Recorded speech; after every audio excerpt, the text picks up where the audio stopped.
Hi hello everyone welcome to NTV. నేను తారక్. మనం ఒకప్పుడు ఏంటంటే మలయాళం సినిమాలు మాట్లాడేవాళ్ళం అనమాట. సో ఇప్పుడు మలయాళం ఫ్లేవర్ తోటి కథనాల మీద దృష్టి పెట్టి ఆడియన్స్ పర్ఫార్మెన్సెస్‌ని ఎసెట్స్‌గా మార్చుకొని చాలా సినిమాలు మన ముందుకు వస్తున్నాయి, అలరిస్తున్నాయి, బ్లాక్ బస్టర్ హిట్స్ అవుతున్నాయి. సో అలాంటి కోవలో మన ముందుకు రాబోతున్న సినిమా 'నవాబ్ కేఫ్'. సో ఆ సినిమాకి సంబంధించిన హీరోయిన్ మనతో ఉన్నారు. వాళ్ళతో మాట్లాడదాం. నమస్తే శివ గారు. నమస్తే అండి. నమస్తే తేజు, ఎలా ఉన్నారు? All good sir. All good. యాక్చువల్గా అంటే ఒక బ్యాడ్ పార్ట్ వెళ్ళిపోయిన తర్వాత వచ్చేదంతా కూడా గుడ్ పార్ట్ అన్నట్టు. Exactly sir. బట్ మీ సినిమాకి ఫస్ట్ నుంచి కూడా ఆ చాయ్ వాలా ఉన్నప్పుడు కూడా చాలా మంచి పాజిటివ్ రెస్పాన్సే ఉంది. అంటే ఏదో ఒక డిఫరెంట్ సినిమా చూడబోతున్నాం. అంటే జనరల్గా ఏంటంటే సినిమాకి టైటిల్కిను కంటెంట్కి సంబంధం లేని సినిమాలు చాలా వస్తాయి. బట్ మీ టీజర్తోనే ఎంత క్లియర్గా ఉందాం అనేది ఫస్ట్ షాట్తోనే చెప్పేశారు. నా టీవీలో ఒక ₹15 ₹1 ఎక్కువ తీసుకుంటే నా విలువ తగ్గిపోయింది అన్న దాంట్లోనే తెలిసిపోయింది యాక్చువల్గా. అంటే ఇది మొత్తం కంటెంట్ అంతా కూడా టైటిల్కి తగ్గట్టే ఉందని చెప్పి. బట్ ఫైనల్గా ఈ మధ్యన సెన్సార్ బాధితులు వరుస పెట్టి ఎక్కువ అవుతున్నారు. సో అందరికీ చాయ్ వాలా అని నోట్లో నాన్న పేరు ఈరోజు నవాబ్ కేఫ్గా మారింది. ఏంటి రీజన్ ఏంటి? సో మాకు actually that is an unfortunate incident అండి. అంటే మేము అది అలా అవుతుందని మేము అనుకోలేదు. యాక్చువల్లీ మీరు ఇందాక చెప్పినట్టే చాయ్ వాలా అనే టైటిల్ ఈ కథకి చాలా యాప్ట్ టైటిల్ అండి డెఫినెట్గా. బికాజ్ అంటే దీంట్లో ఫాదర్ క్యారెక్టర్ ఏదైతే రాజీవ్ కనకాల్ గారు ప్లే చేస్తారో అది ఆయన బేసిక్లీ ఆయన క్యారెక్టరైజేషన్ డ్రైవ్ అంతా కూడా ఆయన చాయ్ వాలా అని ఏదైతే గట్టిగా బలంగా నమ్ముతారో ఆ విలువల మీద ఆధారపడి ఉన్న సినిమా అండి అది. సో మాకు సెన్సార్ సైడ్ నుంచి అంటే ఒక అడ్వైజరీ వాళ్ళు ఇచ్చారు సార్. అంటే ఎలా అంటే ఇప్పుడు బేసిక్గా మనం చాయ్ వాలా అనేసరికి మనం ఒకరిని అసోసియేట్ చేసుకుంటాం మనందరం కూడా కామన్గా. సో వాళ్ళు అన్నది ఏంటంటే బేసిక్లీ ఈ సినిమా రిలీజ్ అయిన తర్వాత బై ఎనీ ఛాన్స్ ఆ సినిమా ట్రోల్ అయినా కానీ ఆ సినిమాని ఎవరైనా డీమీనింగ్గా మాట్లాడినా it shouldn't reflect that individual అనే ఒక గైడ్ లైన్ మాకు ఇష్యూ చేశారు సార్. అండ్ మనం ఎప్పుడైతే సినిమా చేస్తామో అన్ఫార్చునేట్లీ మనం ఆ బోర్డ్కి సంబంధించిన గైడ్ లైన్స్ కట్టుబడి ఉండాలి. అవుట్ ఆఫ్ ప్యూర్ రెస్పెక్ట్ అండి. అంటే మేము ఆ టైటిల్ చాయ్ వాలా అనేది రిటైన్ చేయడానికి చాలా ట్రై చేసాము. బట్ అప్పటికి వాళ్ళ గైడ్ లైన్స్ ప్రకారం ఎలా ఉంటుందంటే ఆ కైండ్ ఆఫ్ టైటిల్తో ప్రొసీడ్ అవ్వకపోవడమే బెటర్ అన్నట్టుగా చెప్పారు. సో ఆ పాయింట్లో నవాబ్ కేఫ్ అనే టైటిల్ అంటే అడ్వైజరీయా లేకపోతే అది అబ్జెక్షన్? అది అంటే అది బోత్ సార్ కైండ్ ఆఫ్. అంటే ఎట్లా ఉంటుందంటే they said they wanted to review the film and basically take it ahead once we change the title అండి. సో ఓకే, టైటిల్ మార్చకపోతే సినిమా చూడడానికి కూడా ఒప్పుకోలేదు.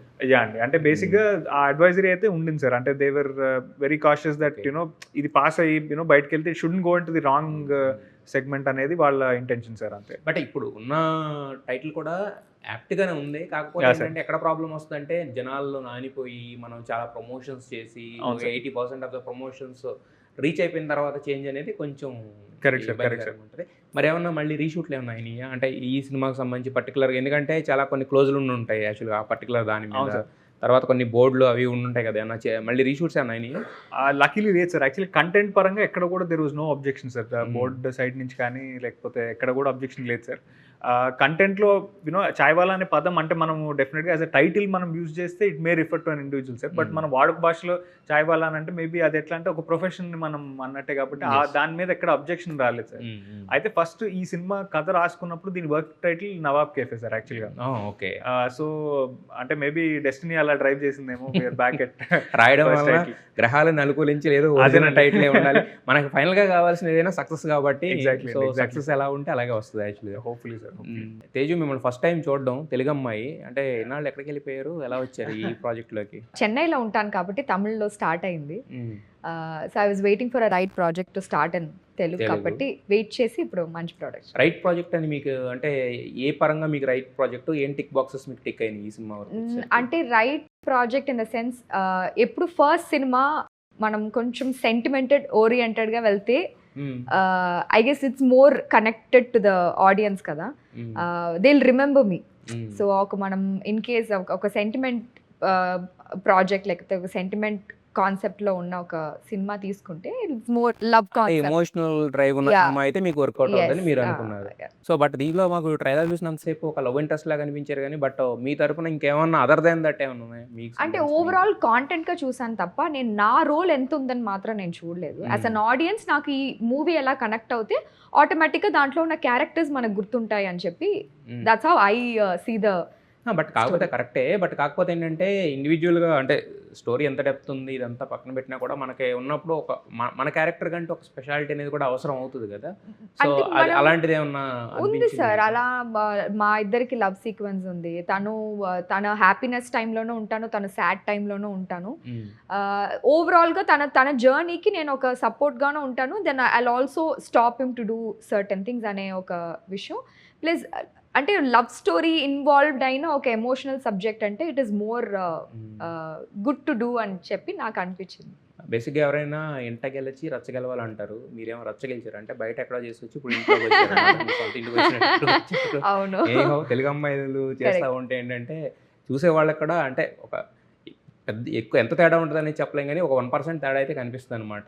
అంటే మీకు తెలుగు తెలుసు కాబట్టి ఎవ్రీథింగ్ యూ కెన్ అండర్స్టాండ్ కాబట్టి స్టోరీ ఇంటెంట్ 100% లాంగ్వేజ్ ఒక పెద్ద ప్లస్ పాయింట్ ఎలాగైనా ఉంటుంది. వెన్ యూ అండర్స్టాండ్ అప్పుడే మనం పర్టికులర్ ఎమోషన్కి మనం you can emote it really well. మనకు లాంగ్వేజ్ తెలియకపోతే కష్టం. పాపం మరి లాంగ్వేజ్ తెలియని వాళ్ళు ఎలా చేస్తున్నారు నేను అసలు can't even think about it.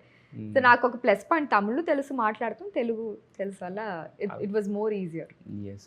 అయితే శివ గారు మీరు చేసే ప్రాజెక్ట్స్ అన్నీ కూడా చూస్తూ ఉంటే ట్రై చేస్తున్నారు, గుడ్ ప్రాజెక్ట్స్. అంటే ఏదో వచ్చిందలే చేసేద్దాం అన్నట్టు ఏది ఉండదు. కాకపోతే మీరు అనుకున్న ఒక రేంజ్ హిట్ పడడానికైతే కనుక అది ఎక్కడ ఏం అబ్స్టెకల్ ఉందో ఎప్పుడైనా అబ్జర్వ్ చేశారా మీరు చూస్తున్న సినిమా? అంటే మనము ప్రతి సినిమా అందరికీ కనెక్ట్ అవుతుందని మనం చేయకూడదు సార్. నా ఫీలింగ్ అయితే సినిమా అంటే పర్సనల్గా యాజ్ అన్ యాక్టర్ మనకి ఆ కథ మీద కన్విక్షన్ ఉంటే డెఫినెట్లీ చేయాలి సార్. అది ఆడియన్స్ వరకు ఎంత రీచ్ అవుతుంది, వాళ్ళు ఎంత కనెక్ట్ అవుతారు అనేది డెఫినెట్గా అది మన చేతిలో లేని. సో ఐ థింక్ నేను చూస్ చేసే ప్రతి subject I try to give it my 100% sir అంతే. And maybe in terms of అంటే ఆడియన్స్ రిసెప్షన్ అనేది నాకు తెలిసి ఆ ఒక్క ఫ్రైడే కోసం మనం అందరం వెయిట్ చేయాల్సిందే సార్. బట్ అప్పటిదాకా మనం 100% ఎఫర్ట్ ఇస్తూనే ఉండాలి. బట్ కాకపోతే ఏంటంటే లైనప్లో అంటే మనకు ఒక సినిమాకి జరిగిన తప్పు ఇంకొక సినిమాకి జరగకుండా చూసుకోవడం, ఈ సినిమాకి జరిగిన తప్పు నెక్స్ట్ సినిమాకి రిపీట్ అవ్వకుండా చూసుకోవడం అనేది ఆబ్వియస్గా ఉంటుంది కదా. సో అలా చూసుకుంటే ఈ నవాబ్ కేఫ్ అనే దాన్ని మీరు సైన్ చేసినప్పుడు అంటే ఇప్పుడు మీరున్న దీనికి ఇంతకుముందు చేసే సినిమాలతో పోల్చుకుంటే కనుక హౌ ఇట్ డిఫరెంట్ అండ్ మీకు అంటే ఏమి నచ్చింది దీంట్లో అదర్ దాన్ మిగతా సినిమాలతో పోల్చుకుంటే? అంటే మోర్ ఆఫ్ ఇప్పుడు ఈ స్టోరీలో యాక్చువల్గా చెప్పాలంటే ఫస్ట్ హాఫ్ అంతా అంటే ఏదైతే జోవియల్ క్యారెక్టర్ ఉంది తర్వాత ఎప్పుడైతే ఇమోషనల్ డ్రైవ్ సినిమాలు స్టార్ట్ అవుతుందో సార్, సెకండ్ హాఫ్లో the dialogues that I have are very less sir. యాక్చువల్గా చాలా వరకు సైలెన్స్ మీద క్యారీ చేయాలి సార్ సెకండ్ హాఫ్. అండ్ జనరల్గా సైలెన్స్ మీద మనం ఇమోట్ చేసి ఆడియన్స్ మనం చెప్పాలనుకుంటుంది కనుక ఫీల్ అయ్యారంటే అది ఒక యాక్టర్కి బిగ్గెస్ట్ సక్సెస్ సార్. సో నాకు ఈ కథ విన్నప్పుడు ఫస్ట్ అదే అనిపించింది సార్. అంటే సైలెన్స్తో మనకు ఎక్కువ కాన్వర్జేషన్ లేకుండా మనం కనుక ఇది క్రాక్ చేయగలిగితే ఆడియన్స్కి అట్లీస్ట్ ద పర్ఫార్మర్ సైడ్ మీ కనిపిస్తుందేమో అనే ఒక చిన్న ఇది ఉండింది sir. And other than that ఒక very rooted father son sentiment sir ఈ పర్టికులర్ ఫిలిం. అదొకటి డెఫినెట్గా చాలా కనెక్టింగ్ ఫ్యాక్టర్ అని నాకు అనిపించింది. అంటే మనం ఎక్కడో అక్కడ మన ఫాదర్తో పెద్ద గొడవలు కాకపోయినా కానీ ఎక్కడో ఒకటి చిన్న చిన్న డిఫరెన్సెస్ మనకు ఉంటూ ఉంటాయి. మనం చిన్న ఫన్ కాన్వర్జేషన్స్ జరుగుతుంటాయి. అలాంటి ఒక డ్రైవ్లో ఉన్న పర్టికులర్ ఫిలిమే. సో చాలా రిలేటబుల్గా అనిపించింది సార్ నేను ఫస్ట్ టైం విన్నప్పుడు. అండ్ దీంట్లో ఏదైతే క్లైమాక్స్ వరకు వచ్చిన క్యారెక్టర్ ఆర్క్ ఉండిందో అది నేను ఫస్ట్ టైం నరేషన్ విన్నప్పుడు నాకు చాలా రోజులు ఒక 2-3 days నాకు గుర్తొస్తూ ఉండింది సార్ ఆ కథ. సో అంతకంటే ఎక్కువ నేను ఇంకా ఆలోచించలేదు. ఐ ఫెల్ట్ చాలా కనెక్టింగ్ అనిపించింది. వై టు లెట్ గో అని అనిపించి సైన్ చేసింది సార్. అంటే రిలేటబిలిటీ అన్నారు కదా, మరి మీ ఫాదర్తో వస్తూ ఉంటాయా? అది అన్ని చోట్ల జరిగేదే సార్. చిన్న చిన్న డిఫరెన్సెస్ అనేవి ఉంటూనే ఉంటాయి. But for the majority part నాకు తెలిసి ఆ అండర్స్టాండింగ్ ఏదైతే ఫాదర్ సన్ మధ్యలో ఈ సినిమాలో కనిపించే అండర్స్టాండింగ్ నాకు రాజీవ్ గారికి ఏదైతుందో అది ఎక్కడో ఒకటి నాకు రిలేటబుల్ అనిపించింది సార్. అంటే నేను నా పాయింట్ ఆఫ్ వ్యూ చెప్పినప్పుడు ఆయన అర్థం చేసుకుంటారు అనే ఒక, ఎందుకంటే ఇద్దరు సినిమాల్లోనే ఉన్నారు మీ ఫాదర్ మీరు కూడా కాబట్టి ఆబ్వియస్గా చిన్న చిన్న అంటే డెసిషన్స్ ఆయనవి ఉంటాయి లేకపోతే మీయే ఉంటాయి ఫైనల్గా మీరు చేసే సినిమాలకు సంబంధించి? అంటే నేను కథ సైన్ చేసే ముందు ఆయనకు చెప్తాను సార్. అంటే ఇది జస్ట్ ఇది సినిమా అనేది నేను చెప్తాను. బట్ ఫైనల్ డెసిషన్ ఎప్పుడు అంటే అది నాకే వదిలేశారు సార్ ఫస్ట్ సినిమా దగ్గర నుంచి. ఎందుకంటే ఆయన క్లియర్గా నమ్ముతారు. జనరల్గా మనము ఒకసారి యాక్షన్ అన్న తర్వాత కెమెరా ముందు ఇక మనకి ఏ ఫోర్స్ ఏ శక్తి పని హెల్ప్ చేయలేదు సార్. మనం కనెక్ట్ అయి ఉంటే ఆ క్యారెక్టర్కి మనం జస్టిస్ చేయగలుగుతాం తప్పితే. So the final call is always mind sir. But కాకపోతే ఏంటంటే ఇప్పుడు పెళ్లి చూపులు అనేది ఎంత మాట్లాడుకున్నా ఇంకో 10 సంవత్సరాల తర్వాత మాట్లాడుకున్నా కూడా అది ఒక ఫ్రెష్గా అనిపిస్తుంది. ఎప్పుడు చూసినా ఫ్రెష్గా అనిపిస్తుంది. ఒక నేషనల్ అవార్డ్ విన్నింగ్ ఫిల్మ్ కదా. సో మరి అలా అంటే ఒక సినిమాని ప్రొడ్యూస్ చేసిన వ్యక్తి మీ దగ్గర ఉన్నప్పుడు మరి మీరు ఎప్పుడు అడగలేదా నాకు కూడా ఒక మొత్తం సెట్ చేసి, ఎందుకంటే దానికి హోల్ అండ్ సోల్ నాకు తెలిసి మొత్తం ఆయనే యాక్చువల్గా, అంటే డైరెక్టర్ అండ్ ప్రొడ్యూసర్ వాళ్ళిద్దరు రోలే మొత్తం టోటల్గా కదా. సో అలాంటి ప్రాజెక్ట్ ఎప్పుడు అడగలేదా మరి? అంటే ఏమో సార్, మేబీ కొన్ని సినిమాలకి కొన్ని అలా కుదురుతాయి sir. I think everything falls into the right place at the right time అంటారు. మేబీ అట్లా అంటే వాళ్ళు నిజంగా ఏదో నేషనల్ అవార్డు విన్ అయ్యే సినిమా తీయాలనుకుని స్టార్ట్ చేయలేదు సార్, ఒక జెన్యూన్ ఇంట్రెస్ట్ తీయలేదు. బట్ కాకపోతే ఏంటంటే, అంటే నేను అంటాం వాళ్ళ జడ్జిమెంట్కి ఆ రోజున ఆ ప్రాజెక్ట్ నమ్మింది వాళ్ళిద్దరే. No absolutely sir. I mean content పరంగా డెఫినెట్లీ సార్. అంటే కొన్ని మనం ఎలా ల్యాండ్ అవుతాయి అనేది ఇందాక అన్నట్టు, అవి ఎలా ల్యాండ్ అవుతాయి మనం చెప్పలేం సార్. ఇప్పుడు ఆడియన్స్ పర్సెప్షన్ అంటే నాకు హోల్ హార్టెడ్గా నచ్చిన సినిమా ఆడియన్స్కి నచ్చకపోవచ్చు sir. So maybe I think we should just wait for the day sir. Maybe ఆ రెండు సింక్ అవ్వడానికి మేబీ వన్ ఫ్రైడే, అది ఫ్రైడే అవ్వచ్చులే. I hope so sir, I hope so. So మరి ఇది చూస్తే ఏంటంటే కొంచెం అంటే ఆ వింటేజ్ వైబ్ ఉంటుంది, ఎవ్రీథింగ్ మిక్సప్ లాగా కనిపిస్తుంది కదా. సో మరి దానికి అంటే మీరు ఈ సినిమాకి సపరేట్గా మేక్ ఓవర్లు ఏమైనా అవసరమైందా మీకంటే?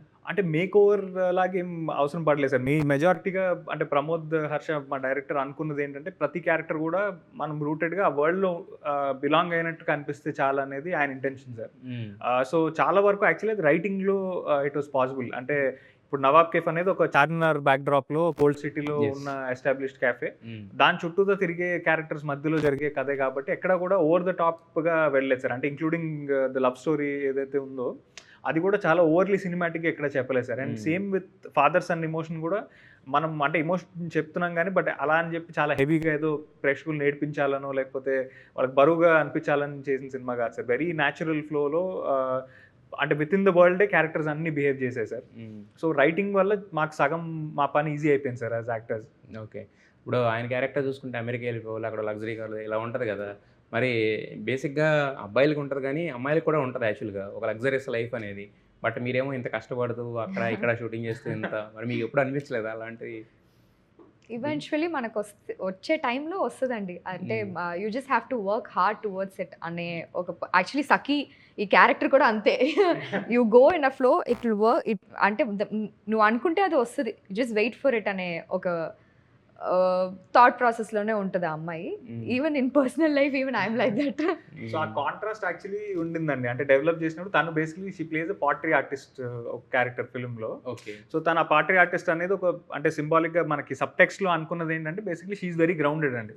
ఈ రాజా అనే క్యారెక్టర్ ఏంటంటే, రాజా అని కూడా ఎందుకు పెట్టారంటే హీ థింక్స్ అతను హీస్ అబవ్ ఎవ్రీథింగ్, మనం ఏది అనుకుంటే అది అయిపోతుంది, మనమే కింగ్ అనే ఒక ఫీలింగ్లో బతికే ఒక పర్సన్. ఇలాంటి టూ కాంట్రాస్టింగ్ వరల్డ్స్ కలిసినప్పుడు ఇతని వరల్డ్ అమ్మాయి వల్ల ఎలా చేంజ్ అయింది అండ్ ఈవెన్చువల్గా ఈ ప్రాసెస్లో తను ఏం నేర్చుకున్నాడు అనేది, that is the flow of the love story అండి బేసిక్గా. అయితే మీకు సినిమా బ్యాక్గ్రౌండ్ ఏం లేదు కదా? అంటే పూర్తిగా లేదని చెప్పను. మా నాన్న చక్రవర్తి గారి దగ్గర పనిచేసేవాళ్ళు బేస్ గిటారిస్ట్గా. ఇది మ్యూజిక్ డైరెక్టర్ చక్రవర్తి గారి దగ్గర. బట్ మరి ఇక్కడ ఈ ఇంట్రెస్ట్ డెవలప్ అవడం లేకపోతే తర్వాత సినిమాల్లోకి వెళ్ళాలనుకోవడం ఇదంతా లేదు సార్. చాలా అట్లా అన్ప్లాన్డ్గా జరిగిన ఒక విషయం. నేను తమిళ్లో ఊరికి యూట్యూబ్ వెబ్ సిరీస్ చేశా. Because one of my apartment mate వచ్చి ఇలా అపార్ట్మెంట్ మేట్ అంటే మా అపార్ట్మెంట్ లో ఉండే ఒక అబ్బాయి, అదొక తమిళ్లో ఒక యూట్యూబ్ సిరీస్ అంటే యూట్యూబ్ ఛానల్ ఒకటి ఉండింది. సో వాళ్ళకి ఏదో హీరోయిన్ నెక్స్ట్ డే ఏదో రానని చెప్పింది, సిక్ అయిందని అంటే నన్ను ప్లీజ్ కొంచెం చేసిస్తారా అని అలా స్టార్ట్ అయిన ఒక విషయమే. అక్కడి నుంచి అంటే నేను ఆ టైంలో ఐ వాజ్ ఓన్లీ డాన్సింగ్, అంటే ప్రొఫెషనల్ గా టీచింగ్ లో ఉన్నా. ప్రొఫెషనల్ డాన్సర్ నేను. నాకు నా సొంత స్టూడియో పెట్టుకుని ఐ వాజ్ టీచింగ్ డాన్స్. ఆ టైంలో తను అడిగితే ఇంకా ఓకే ఫైన్ అడుగుతున్నారు కదా మరి తెలిసిన వాళ్ళు ఏం చేయలేమని, నాకు రాదండి యాక్టింగ్ అంతా, డాన్సింగ్ అంటే చేస్తానని చెప్పి స్టార్ట్ చేసిన ఒక లైఫ్. అక్కడి నుంచి ఇంకా ఆపర్చునిటీస్ వచ్చేసరికి సరే why not take the opportunity when it knocks the door అంటారు కదా, అలాగా. So I started doing it. అంటే ఇంటికే నడిచి వచ్చింది అనమాట అవకాశం. మీరు మిగతా వాళ్ళు ఏంటంటే చాలా స్టూడియోస్ తిరిగి ఆడిషన్స్ ఇచ్చి ఆడిషన్స్ రిజెక్ట్ అయ్యి ఎలా ఉన్నావు అంటే సినిమాకి ఆడిషన్ అయితే చేశానండి, యూట్యూబ్ కి చేయలేదు. బట్ బేసిక్ గా ఏంటంటే ఇండస్ట్రీలో మనకి ఫ్యామిలీకి సంబంధించిన వాళ్ళు ఉన్నప్పుడే కొంచెం మనకు సెక్యూర్ గా ఫీల్ అవుతాం. అంటే వాట్ హ్యాపెన్స్ ఇన్సైడ్ ఇండస్ట్రీ అనేది ఇంకా మనకి క్లారిటీగా తెలుస్తుంది, వాళ్ళకి ఇది ఉంటుంది. ఎగ్జాక్ట్లీ, అందుకనే మా నాన్న వద్దన్నారు లైట్ గా ఇనిషియల్. అంటే this is nothing about negative గా కాదు, ఇట్స్ జస్ట్ మనకు అన్సర్టెన్ ఫినాన్షియల్ స్టేటస్ స్టేటస్ ఉంటది కదా ఇండస్ట్రీలో వచ్చినప్పుడు, Hmm. దానికి ఆ చిన్న భయం. 2 డిగ్రీలు చేసావు, ఎందుకు నువ్వు 2 డిగ్రీలా? యూజీ పీజీ 2 చదివా, మాస్టర్స్ అండర్ గ్రాడ్ మాస్టర్స్ చేసా, ఎందుకు పని చేసుకోవచ్చు కదా అని. కానీ I was never 9 to 5 job చేసే పర్సన్ అయితే మాత్రం, అంటే ట్రై చేసా, ఐ కుడెంట్ డూ ఇట్. ఇంకా అలా డాన్సింగ్ అని చెప్పి అక్కడ నుంచి ఈ ప్రొఫెషన్ స్టార్ట్ అయ్యి. Now I job love also was in cinema. Yes, నేను యాక్చువల్లీ పీవీఆర్ లో వర్క్ చేశాను. పీవీఆర్ లో కూడా వర్క్ చేశారు? చెన్నైలో యాడ్ సేల్స్ కి మనం థియేటర్స్ యాడ్స్ వస్తాయి కదా, Hmm. అది చేశాను నేను చెన్నైలో అంటే PVR. ఇప్పుడు అది చూసారు ఇది చూసారు కదా, మీకు ఏది బెస్ట్ అనిపించింది? నిర్మాలు ఉండి పీవీఆర్ లో కూర్చొని అది కొట్టుకోవడం బెటర్ అనిపించిందా, లేకపోతే ఇలా లేదు, డెఫినెట్ గా ఇదే కెమెరా యాక్షన్ 100% ఇదే బెటర్ అండి. మరి అంత బ్రిలియంట్ యాక్టర్స్ తోటి పనిచేయడం ఎలా అనిపించింది మీకు? యూజీ పీజీ చేసి వచ్చిన Yeah. actor పైగా. అంటే దానికి యాక్చువల్గా న్యాచురల్ గా she has that instinct in her అండి. అది మనకు యాక్చువల్గా మీరు ఏ ఫ్రేమ్ సినిమాలో మీరు ఫస్ట్ టైం అసలు తను తెలియని పర్సన్ అయినా సరే మీరు చూస్తే డెఫినెట్ గా అరే దీనిలో ఒక న్యాచురల్ యాక్టింగ్ ఇది ఉంది అని అనిపిస్తుంది. అది డెఫినెట్ గా చాలా వాటిలో ట్రాన్స్లేట్ అయిందండి. అంటే మా డైరెక్టర్ యాక్చువల్ ప్రమోద్, తనకు ఒక యూనిక్ స్టైల్ ఉంది, తను కట్ చెప్పడు అండి యాక్చువల్లీ. కట్ చెప్పడు. కట్ అనేది చెప్పడు. అంటే అది మీరు సగం పేజ్ సీన్ ఉండివ్వండి, ఒక ఎక్స్ప్రెషన్ జస్ట్ ఒక ఎక్స్ప్రెషన్ ఇచ్చి వెళ్ళిపోయేదానికి కూడా కట్ చెప్పడు. అంటే హీ థింక్స్ ఓకే మనము మేబీ ఆ ఎక్స్టెన్షన్ లో మనకి ఏమైనా బెటర్ ఎక్స్ప్రెషన్ దొరుకుతాయేమో అని ఒక చిన్న ఇది. సో ఆ particular style of film making కి తన కైండ్ ఆఫ్ పర్ఫార్మెన్స్ చాలా యాడ్ అయిందండి సినిమాకి. అంటే చాలా చోట్ల యాక్చువల్లీ మా సీన్ పేపర్ అయిపోయిన తర్వాత దొరికిన ఎక్స్ప్రెషన్స్ ఎడిట్ లో ఉన్నాయి యాక్చువల్లీ. సో అవి చాలా హెల్ప్ చేసాయి. ఆ ఇంప్రొవైజేషన్ కి ఒక టైం ఇచ్చేసేవారు. ఇచ్చేస్తాడా లేకపోతే సీన్ లో ఇన్వాల్వ్ అవుతాడా అయితే మాత్రం మాకు అర్థం కాదు. మేమేమో కట్ చెప్పట్లేదు ఏంటి, అయిపోయింది డైలాగ్లన్నీ అయిపోయినాయి, బట్ వి స్టిల్ మళ్ళీ ఇంకోసారి చేద్దామా అనే ఒక దీంట్లో ఉన్నప్పుడు అప్పుడు కట్ అంటాడు. So it felt very nice అండి. అండ్ డెఫినెట్ గా ఒక తెలుగు అమ్మాయి తనకు తెలుగు రావడం అనేది కూడా డెఫినెట్ గా చాలా పెద్ద ప్లస్. అదే నా కెమిస్ట్రీకి లవ్ స్టోరీస్ కి పర్టికులర్ గా ఆ టింజ్ అనేది ఒక 1% అయినా యాడ్ అవుతుంది ఖచ్చితంగా. ఎగ్జాక్ట్లీ. అండ్ మనకు ఆ మాడ్యులేషన్ లో చిన్న చిన్న కౌంటర్స్ ఉంటాయి చూడండి, అవి పండినాయి బాగా. ప్లస్ మన ఎక్స్ప్రెషన్స్ కూడా అవి చాలా ఇంపార్టెంట్ కదా. Exactly, చివరిలో ఏ ఉంటాయి కదా, అవే చాలా ఇంపార్టెంట్ అవుతాయి యాక్చువల్గా, ఆ చిన్న చిన్న న్యూయాన్సెస్ అని. అండ్ ఆ పాజెస్ అండి మెయిన్లీ, ఎక్కడ బ్రేక్ చేయాలి ఎక్కడ స్టార్ట్ చేయాలనేది ఆ పాజెస్ బాగా హెల్ప్ చేసాయి. అయితే మీరు ఇన్ని సినిమాలు చేస్తున్నారు, ప్రతిదీ హీరోగానే వస్తుంది. మనకి ఇప్పుడు ఏంటంటే ట్రెండ్ ఎలా ఉందంటే స్టార్ హీరోస్ కూడా వేరే సినిమాస్ లో గెస్ట్ రోల్స్ చేయడం కానీ, క్రూషియల్ రోల్స్ చేయడం కానీ, అంటే మారిపోతుంది. అంటే టోటల్ ఇండియన్ సినిమా అనేది ఒక రూఫ్ కింద వచ్చేసింది. ఇక్కడ చేయాలని లేదు, అక్కడ చేయాలని లేదు, ఎక్కడ చేసినా కూడా అన్ని భాషలో డబ్బు అందరూ చూస్తున్నారు కదా. సో మరి మీరు ఆ జోన్లో ఎప్పుడు వెళ్ళలేదా, లేకపోతే ఎవరో మిమ్మల్ని అనుకోలేదా ఇంకంతవరకు? నేను అంటే 3 ప్రాజెక్ట్స్ అట్లా చేశానండి, నో డౌట్. అంటే మనమేలో శర్వానతో opposite throughout that character that I did అండి. మనమేలో నేను ఎప్పుడైతే కథ విన్నానో నాకు ఐ ఫెల్ట్ ఈ క్యారెక్టర్ బేసిక్గా ఇంటర్వెల్ పాయింట్ లో ప్లాట్ అంతా మార్చేది and the course of the film change చేసే క్యారెక్టర్. సో ఎప్పుడైతే ఆ వెయిటేజ్ కనిపించిందో I immediately said yes to that. శర్వానతో చేసిన సినిమా. అండ్ మొన్న రీసెంట్ గా అనగనగా ఒకటి క్లైమాక్స్ లో వస్తారు అండి, అదొకటి I did. And Devika and Danny అని ఒక వెబ్ సిరీస్ ఏదైతే హాట్‌స్టార్ కి చేశాను, దట్ ఈస్ 2 లీడ్స్ ఉన్న ఒక స్టోరీ అని. అంటే బేసిక్లీ ఒక క్రైమ్, ఒక థ్రిల్లర్ లా స్టార్ట్ అయింది, ఒక చిన్న లవ్ స్టోరీకి ఎలా మారింది అనేది నా క్యారెక్టర్ ద్వారా చేంజ్ అవుతుంది. So I'm open to doing that అండి. అంటే మీరు ఇందాక అన్నట్టు ఇప్పుడు ఇండస్ట్రీ అనేది చాలా చేంజ్ అయింది and more than screen time ఆ క్యారెక్టర్ కి ఇంపార్టెన్స్ ఉంటే డెఫినెట్ గా రికగ్నిషన్ వస్తుంది. 5 minutes ఉన్న క్యారెక్టర్స్ కూడా మొత్తం టోటల్ సినిమా క్రెడిట్ అంత తీసుకెళ్ళిపోయినా అదే. సో అలాంటి సిచ్యువేషన్ లో డెఫినెట్ గా ఐఎమ్ ఓపెన్ టు ఇట్ అండి. నేను ఇంకొక 2-3 కూడా విన్నానండి, బట్ కథకి డెఫినెట్ గా క్యారెక్టర్ ఇంపార్టెన్స్ ఉంది అంటే ఐఎమ్ ఓపెన్ టు. అంటే బట్ కాకపోతే అంటే మీరు అప్రోచ్ అయ్యే విధానం ఎలా ఉంటుంది? అంటే మీ దగ్గరికి వచ్చిన సినిమాలు మాత్రమే యాక్సెప్ట్ చేస్తారా, లేదంటే వెళ్ళి అడగడం అలా కూడా ఉంటుందా? ఎందుకంటే ఒక చిన్న ఉంటది వేరే వాళ్ళు కూడా, అంటే వెళ్ళినప్పుడు పలానా రాజు కందుకూరి గారు అబ్బాయి వచ్చారు అనేది ఉంటది కానీ, బట్ మీరు వద్దనుకుంటారు, బట్ వేరే వాళ్ళు ఉండొచ్చు కదా. అది అంటే మనం అంటే ఒకటైతే నేను ట్రూలీ బిలీవ్ అండి, మనం వెళ్ళి నో డౌట్ అంటే అడగడంలో తప్పలేదండి, బట్ జనరల్గా మనకు ఒక డైరెక్టర్ పర్స్పెక్టివ్లో ఈ క్యారెక్టర్కి తను ఫిట్ అవుతాడు అనే కన్విక్షన్ వాళ్ళకి లేకపోతే మనకు ఆ క్యారెక్టర్ ఇచ్చినా మేబీ మనం వాళ్ళ పాయింట్ ఆఫ్ వ్యూలో జస్టిస్ చేయలేమేమో. So I truly believe that. అంటే నాకు because as an actor, as a growing actor, మనకి ఇప్పుడు ఏదైతే చాయిసెస్ మన దాకా వస్తాయో ఆ లిమిటెడ్ చాయిసెస్లో బెస్ట్ స్క్రిప్ట్ పిక్ చేసుకునే దాకే మన చేతిలో ఉంటుంది. So hopefully in the future maybe నేను ఇంకొన్ని few films if I can prove myself, maybe I'll be able to do that అండి. అంటే బట్ కాకపోతే ఏమవుతుందంటే ఇండస్ట్రీలో ఇప్పుడు ఉన్న రోజుల్లో ఏంటంటే మీ దాకా రావాలంటే దానికి ముందు ఒక 4-5 ముందే వెళ్ళి కలవడం నాకు నాకు నాకు అన్న దాంట్లో వెళ్ళిపోతుంది. నేనైతే I'm the only person who listens to stories అంటే నాకు అసలు మేనేజర్స్ కానీ ఏ లేయర్ నేను పెట్టుకోను. ఎవరు ఇన్స్టాగ్రామ్ లో మెసేజ్ చేసినా లేకపోతే సోషల్ మీడియాలో చేసినా I'm the first person to respond my self. Super. కథలన్నీ నేనే వింటానండి ఫస్ట్. ఎస్. అయితే మరి ఫస్ట్ తెలుగు ఫిల్మ్ కదా, సో మీ పక్కన ఉన్న యాక్టర్ కూడా సీనియర్ యాక్టరే. సో ఎంత ఛాలెంజింగ్ అనిపించింది ఆయనతో చేయడం? సీనియర్ యాక్టర్ తనే సీనియర్ యాక్టర్ చేశారు కదా సార్. సరే అంటే ఇద్దరు ఈక్వల్ అనుకున్నారు. లేదు, చాలా కంఫర్టబుల్. ఫస్ట్ డే నుంచి ఇట్ డెంట్ ఫీల్ లైక్ అంటే ఇప్పుడే కలుస్తున్నాం లేదా ఇప్పుడే మాట్లాడుతున్నాం ఆర్ ఎప్పుడు నాకు ఒక చిన్న ఫియర్ ఉంటుంది. ఫస్ట్ టైం మీట్ అయ్యి మనం వాళ్ళతో యాక్ట్ చేసేటప్పుడు ఒక చిన్న హెసిటేషన్, ఒక ఇన్హిబిషన్ ఉంటుంది కదా, అది లేదు తన దగ్గర. చాలా కంఫర్టబుల్గా మాట్లాడారు. అండ్ మాకు కపుల్ ఆఫ్ ప్రాజెక్ట్స్ ముందు వచ్చినాయి, బట్ అది వర్క్ అవ్వాల. లైక్ ఏదో ఒకటి డే చేయాల్సిన ఒక 2 సినిమాలు మిస్ అయ్యాయి. అనుకోకుండా అయిందండి. ఏదో మొత్తానికి దీని ఏదో గట్టిగా రాసి పెట్టి గట్టిగా చాలా అంటే వద్దనుకున్నాను. అంటే ఫస్ట్ రాసిన టైటిల్ రావడం. దీంట్లో ఇంకో విషయం ఉందండి. బేసిక్ గా ఫస్ట్ సినిమా రాసినప్పుడు ప్రమోద్ నన్ను అప్రోచ్ అయ్యారు. అది అప్రోచ్ అయ్యి మధ్యలో ఏమైందని తెలీదు. బ్లాక్ మెయిల్ అని ఒక తమిళ ఫిల్మ్ షూట్ చేస్తున్నారు తను. సో తను డేట్స్ లేవు అనుకుని వేరే ఇంకొక ఆప్షన్ తో అనుకుని యాక్చువల్లీ ఒక 2 days లో షూట్కి వెళ్ళాలనుకుంటున్న టైంలో ద హీరోయిన్ తనకి ఏదో ఒక ఇంజురీ అయింది. ఓకే. సో అప్పుడు మళ్ళీ Teju came on board. Actually మళ్ళీ తనకి ఆ షెడ్యూల్ ఏదో అడ్జస్ట్ అయింది, కుదిరింది. నాకు పుష్ అయింది, నా బ్లాక్ మెయిల్ పుష్ అయింది. వీళ్ళు ఫోన్ చేయగానే నాకు పుష్ అయిందండి, I will probably do this అని అంటే దెన్ ఎవ్రీథింగ్ మొత్తం అంటే ఎవరి గ్రహాలన్నీ కూడా ఏర్పడి అందుకే ఫస్ట్ రాసుకున్న టైటిల్ స్క్రిప్ట్ మీద ఉందో అదే ఫైనల్. ఫస్ట్ రాసుకున్న టైటిల్, ఫస్ట్ సెలెక్ట్ చేసిన హీరో హీరోయిన్ అన్ని అలా వచ్చినాయి. ఇంకా ప్లస్ మీ ఇద్దరు ఆల్రెడీ 2 ప్రాజెక్ట్స్ చేద్దాం చేసిన ఫస్ట్ ప్రాజెక్ట్. అయితే దీంట్లో కొన్ని డైలాగ్స్ మాత్రం అంటే వినగానే అంటే ఏదో చిన్న సినిమాలకు అలా మాట్లాడతాం కానీ బట్ ఎప్పుడు కూడా నేను నమ్మేది ఏంటంటే ఒక మంచి సినిమా ఉంటుంది అంటే ఎక్కువ మందికి రీచ్ అయ్యే సినిమా, రీచ్ అవ్వని సినిమా రెండే ఉంటాయి. దీంట్లో కొన్ని డైలాగులు వినగానే బై హార్ట్ అంటే చాలాసార్లు విన్నట్టు బై హార్ట్గా వచ్చేసినట్టు అనిపిస్తున్నాయి. ఎస్పెషల్లీ రాజీవ్ కనకల గారు చెప్పే డైలాగు, టీ పెడితేనే 5 నిమిషాలు పడదురా ఇది జీవితం అని చెప్పేది. కానీ ఇలాంటివన్నీ కూడా అసలు ఇన్స్టింక్ట్ వెళ్ళిపోతున్నాయి, వినగానే ఒకసారి మైండ్లో ఎక్కేసినట్టు ఉంటున్నాయి. సో మరి ఎక్కువగా ఆ పార్ట్లో ఎక్కువ రాజు గారే కనపడుతున్నారు. మరి మీకు అలాంటి ఆ కైండ్ ఆఫ్ చేయాలన్నప్పుడు లేకపోతే ఆయనతో ఎలా ఉండింది? అంత మెచ్యూరిటీ ఉన్న యాక్టర్ కదా. అంటే యాక్చువల్గా దాంట్లో ఒక 2 చాలా పెద్ద సీక్వెన్స్లు ఉన్నాయండి ఫిల్మ్లో. అంటే చదివినప్పుడు అదే అనిపించింది, అంటే చాలా వెయిటేజ్ ఉన్న సీన్స్ కదా. అండ్ దట్టు రాజు గారితో ఫస్ట్ టైం నాకు అంటే ముందు బయట కలిసాను కానీ ఎప్పుడు కలిసి పని చేయలేదండి, ఇదే ఫస్ట్ టైం.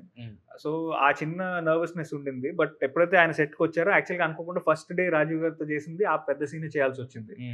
ఈ కెఫేకి యాక్చువల్గా ఒక సెట్ వేసామండి, బికాజ్ లైవ్ లొకేషన్లో ఆల్మోస్ట్ ఒక 15-20 days ఆఫ్ షూట్ అది అందులోనే ఉంది. It was not possible. Okay. So ఆ సెట్ వేసాము, ఇంకా అందులో షూట్ చేయాలంటే రాజీవ్ గారితో there was no other option. ఆయన యాక్చువల్గా ఫస్ట్ రావడమే ఆయన వచ్చి శివ ఇలా నేను సీన్ ఇది చదివాను, నాకు మైండ్లో ఈ సీన్ నేను ఇలా ఊహించుకుంటున్నాను, మీకు ఇంకేమైనా మీరు ఇంకా దీన్ని ఇంకెలాగైనా ఆలోచించారా అంటే దెన్ నేను ఆయన జస్ట్ ఒక 1/2 hour అసలు కూర్చుని సెట్ మీద ఓన్లీ ఆ సీన్ ఆయన ఎలా అనుకున్నారు నేను ఎలా అనుకున్నాను దాని మీద డిస్కషన్ చేశాము. అండ్ ఆయన ఎక్స్ట్రీమ్లీ కోఆపరేటివ్ అండి అసలు. అంటే నేను నిజంగా ఎక్స్పెక్ట్ చేయలేదు. మనం రాజీవ్ గారు అంటే మన చిన్నప్పటి నుంచి చూస్తున్నాం, ఆయన యూనో ఒక ఫ్రెండ్ క్యారెక్టర్ ప్లే చేశారు, సపోర్టింగ్ క్యారెక్టర్స్ ప్లే చేశారు, ఇమోషనల్గా ఇప్పుడు ఫాదర్ రోల్స్ చేస్తున్నారు. సో అంత గ్రోత్ ఒక యాక్టర్లో మనం చూసినప్పుడు యూనో ఈ somebody I respect so much as an actor. And ఆయనతో స్క్రీన్ స్పేస్ షేర్ చేసుకోవడం ఇట్ వాస్ వండర్ఫుల్ అండి. బట్ చాలా మంది ఏంటంటే కెమిస్ట్రీ అనగానే హీరో హీరోయిన్ అంటారు, బట్ యాక్టర్స్ ఎవరి మధ్య కెమిస్ట్రీ అయినా కూడా వాళ్ళ కెమిస్ట్రీ అయితే చాలా గట్టిగా ఉంది. అవును, హీరోయిన్ కాంప్లిమెంట్ అయితే యాక్చువల్లీ నాకు తేజు గారికి అండ్ రాజు గారు కూడా కాంబినేషన్ సీన్స్ ఒక 2 ఉంటాయండి, అవి కూడా చాలా బాగున్నాయి యాక్చువల్లీ క్యాఫేలో. అయితే మన రాజ్ కుమార్ కేసరెడ్డి ఉన్నాడంటే ఈ మధ్యకాలంలో టాప్ మ్యాచ్ ఫామ్ లో ఉన్నాడు, మనోడు కనపడంటే ఏదో నవ్విస్తాడు అనేది ఉంటుంది యాక్చువల్లీ. అంటే మిగతా సీన్స్ ఇప్పుడు లక్కీ భాస్కర్ లాంటి దాంట్లో నవ్వించకపోయినా కూడా క్రూషియల్ రోల్స్ ప్లే చేసినా కూడా బట్ అతను చూడంగానే ఆ ఇమేజ్ ఆ మేక్ ఓవర్ ఉంటుంది కదా. సో అంటే ఎలా ఉంటుంది, కామెడీ కూడా ఎక్స్పెక్ట్ చేయొచ్చు దీనికి వచ్చే ముందు. అంటే మాకు ఎందుకంటే టీజర్ ట్రైలర్ 2 కూడా ఏంటంటే మేజర్ ఆ కోర్స్ ఆఫ్ ద ఫిల్మ్ మీద ఉందో దాని మీద కట్ చేశారు కాబట్టి ఇంకా అంటే అదర్ ఎలిమెంట్స్ ఏమైనా ఉంటాయా? అంటే కసిరెడ్డి గారి క్యారెక్టర్ యాక్చువల్లీ చాలా ఎంటర్టైనింగ్ క్యారెక్టర్ అండి. అంటే మనకి లైఫ్ లో ప్రతి ఒక్కరికి మన ఫ్రెండ్ ఉంటాడు, మనం ఏదంటే అది షేర్ చేసుకుంటాము, మనం జోకులు వేసుకుంటాము, బయటకు వెళ్తాము, తాగుతాము, రిలాక్స్, అలాంటి ఒక ఫ్రెండ్ సపోర్ట్ సిస్టమ్ లాంటి ఒక క్యారెక్టర్ అండి. అండ్ తన డ్రైవ్ త్రూ అవుట్ ఒక ఫన్ ట్రాక్ మీదనే నడుస్తూ ఉంటుంది. అయితే మేము పర్టికులర్లీ ఈ ఫిల్మ్ కి మీరు అన్నట్టు టీజర్ ట్రైలర్ మేము ఇమోషన్ మీద స్టోరీ మీద కట్ చేసామండి. బికాజ్ అంటే ఆడియన్స్ కి కూడా మనం ఎట్లాంటి కథ చెప్తున్నాం అనే దాని మీద ఒక ఫీల్ తీసుకురావాలనేది. అండ్ అండ్ ఆల్సో ఈ పర్టికులర్ ఫిల్మ్ లో ఏదో నావెల్ గా కొత్త కథ మనం చెప్పట్లేదు, అంటే మనకు తెలిసిన కథే మనం చెప్తున్నాం, బట్ చాలా కొత్త ట్రీట్మెంట్ తో చెప్తున్నాము. సో ఎంటర్టైన్మెంట్ అనేది డెఫినెట్ గా ఒక క్రూషియల్ ఎలిమెంట్ అండి ఈ ఫిల్మ్ లో. సో అయితే మాకు టీజర్ ట్రైలర్ చూడంగానే మాకు మీ ఇద్దరు ట్రాక్ చాలా అంటే లవ్లీగా అనిపించింది. సో మరి మీ ఇద్దరు ఏమన్నా ఒక చిన్న సీన్ ఏమైనా రిక్రియేట్ చేసిన మా కోసం? తెలుగు యాక్టర్సే కాబట్టి కోన్లు కార్నటోలు అయిపోతున్నాయి, కానీ నువ్వు మాత్రం ఏం చెప్పట్లేదు. ఇంతకీ ఎస్ అని చెప్పొచ్చుగా? ఎవరైనా నో అంటే కదా చెప్తారు. అంటే చెప్పేసింది అండి. సో అంటే అదే అంటున్నా, న్యాచురల్ పర్ఫార్మెన్స్ అని చెప్పమని మాట్లాడుతున్నాం. బట్ కాకపోతే మీ ఇద్దరు చేస్తుంటే కూడా అంటే కొన్ని సినిమాలు మనం అంటే పక్కన నుంచి చూస్తున్నట్టు ఉంటుంది, అదేదో స్క్రీన్ మీద ప్లే అవుతుంటే మనం ఇక్కడ కూర్చుని చూస్తున్నట్టు ఉండదు. సో నాకు ట్రైలర్ తో అయితే అలాంటి ఫీల్ వచ్చింది. సో మీ ఇద్దరు రీక్రియేట్ చేసినా కూడా అలాంటి ఫీల్ వచ్చింది. సో ఖచ్చితంగా ఈ నవాబ్ కేఫ్ అందరికి రీచ్ అవ్వాలని చెప్పి, ప్రతి ఒక్కరు హార్ట్ టచ్ అవ్వాలని చెప్పి, మీరు ఎంతకాలంగా ఎదురు చూస్తున్న ఫ్రైడే ఫ్రైడే ఒక లాస్ట్ గ్రహం మట్టుకు ఫిట్ అవ్వాలి. అదే చాలా గ్రహాలు కలిస్తేనే జరిగింది. So hoping for the best sir. Yeah, అన్ని ఒక అలైన్మెంట్ లోకి వచ్చేస్తే. So wish all the best to the entire team of Nawab. Thank you so much.